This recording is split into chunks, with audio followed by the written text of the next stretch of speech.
We have put her living in the tomb.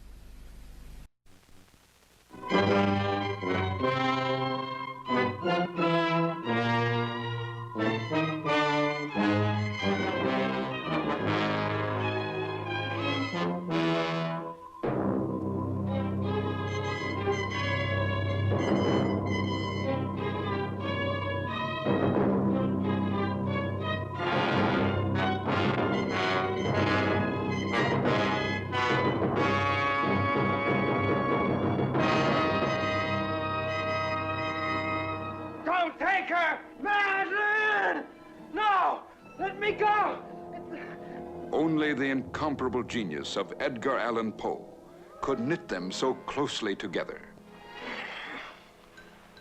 The burning passions of the purest of loves. The deadly passions of the madly prurient. Madeline, you're leaving this house with me tomorrow. Only I could. For hundreds of years, evil thoughts and evil deeds have been committed within these walls. The house itself is evil now. Here they all are. Ushers. This is monstrous. It waits for me, because very soon I shall be dead. Oh, Madeline, come away with me now.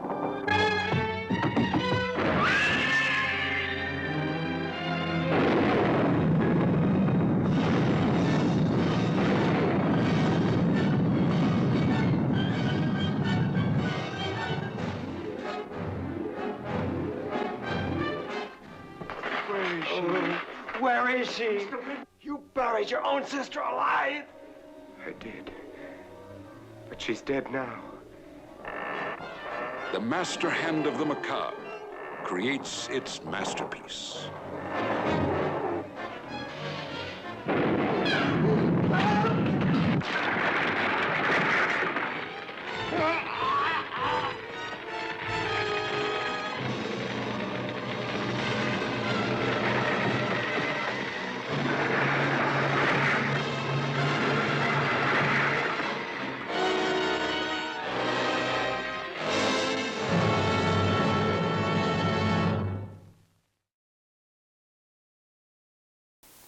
Now, when I was a nipper buying horror movie books and magazines for the first time, Roger Corman's Poe series was generally fairly dismissed by critics. It seems baffling now, but for some reason a lot of writers just couldn't get past his earlier low-budget monster movies and seemed to think that these were just nothing more than teen horror with a glossy sheen. Things obviously weren't helped by the idea that the films were milking Poe for all he was worth. And AIP definitely made things worse with their determination to tie unconnected films like Witchfinder General to the series. But even so, you have to wonder just how blind somebody could be not to see the quality of these movies. Seen now, it's clear that Corman's films were the only real American equivalent of the gothic horrors from Hammer in the UK and directors like Mario Bava in Italy, part of that rich strand of period horror that flourished in the first half of the 1960s. In a way, Corman's films were the most respectable of the lot, having a solid literary background that belies any sensationalism. At least it does in this first film of the cycle, The Fall of the House of Usher, as straight-faced and ponderous a horror film as you will ever see. Like most Poe adaptations, this film plays fast and loose with the source material. In honesty, fewer Poe stories could really make a feature film, though it's obvious why people keep trying. His tales, with their necrophiliac obsession with death and often sensational imagery, are just too evocative to leave alone, even if that means fleshing them out, or simply taking the title and running with it. This particular film is probably closer to the original story than most, not just in narrative, but also in atmosphere. Vincent Price plays Roderick Usher, last man standing from a family wrought with insanity, who is determined that the bloodline will stop with him and his sister Madeline, played by Myrna Fye. The pair being locked away in their crumbling ancestral home, shrouded in mist, surrounded by a dead forest.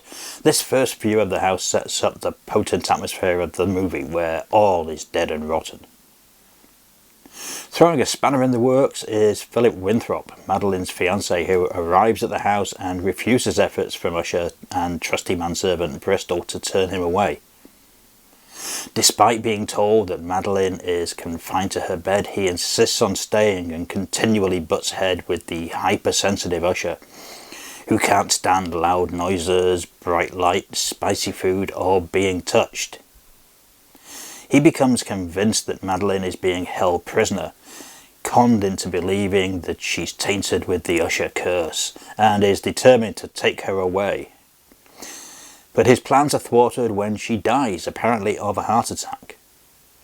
However, it soon becomes clear that the girl has been entombed alive, a classic Poe idea, and Winthrop races to save her while Usher awaits her crazed return to take vengeance. The fall of the House of Usher is magnificently overwrought stuff, as melancholic and morbid as its central character. Corman uses the house to great effect, turning this once palatial mansion into a tomb that there is no escape from. Whether the Usher madness is real or simply something that's been made real by Usher's own belief is never really made clear, and it doesn't need to be. The horror is as potent in either case. With its minimal cast and single location, the film takes on the same claustrophobic air that you imagine lies at the heart of the Usher curse, and I'm betting there was some inbreeding in that family. The cast are all impressive. Price, who looks odd without his moustache and with bleached blonde hair, gives a subtle, tortured performance. There's none of the hamming that he was sometimes prone to in later movies. Mark Damon is solid as the hero, who, in the curious manner of horror film heroes of a certain era, is rather unlikable and arrogant. It's his fault, thanks to his self-absorbed attitude, that all the bad things in the film happen. Harry Ellaby suffers from a rather unconvincing old-age hair dye job, but is otherwise good as the conflicted servant, while Fahy does a decent job in what is a fairly insubstantial role. And her transformation from seemingly downtrodden but normal to deranged is a moment of real horror, thanks in part to Corman's use of close-ups of her crazed eyes. This isn't the best of Corman's Poe movies, but it does set the template for the others. Vincent Price, psychedelic opening titles, trippy dream sequences, and a sense of moral and physical decay that would become hallmarks of the films to come. It looks remarkably vivid, and still works incredibly well as a slice of gothic madness. If you enjoy this kind of film criticism, then make sure to give this video a like, share it with friends, leave us a comment. And if you can see your way clear to subscribing to Desperate Living, we'd be very grateful. Every subscription helps push us to where we need to go.